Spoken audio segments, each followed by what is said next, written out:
这支短片是想要分享我常去的2间早餐店，其中一家是位于太平区成功东路200号的一间中式早餐店，里面贩卖的早餐品项有包子、馒头、粽子，还有豆浆、炒面跟一些汤类。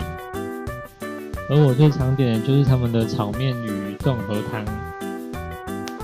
炒面的口感软硬适中，然后加上肉燥与蒜蓉的香气。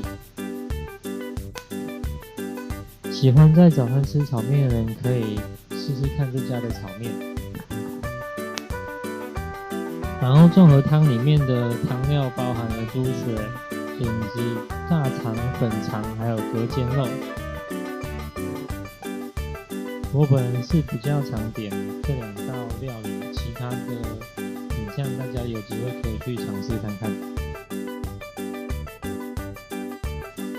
另一间是位于太平区中山路2段170号的一间饭团店，主要贩卖的是传统的饭团，内容物包含了卤蛋、豆干、肉松、油条。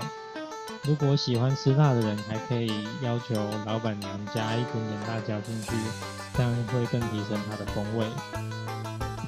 以上先分享这2间早餐店给大家，以后如果有机会的话，再介绍太平其他美食给大家。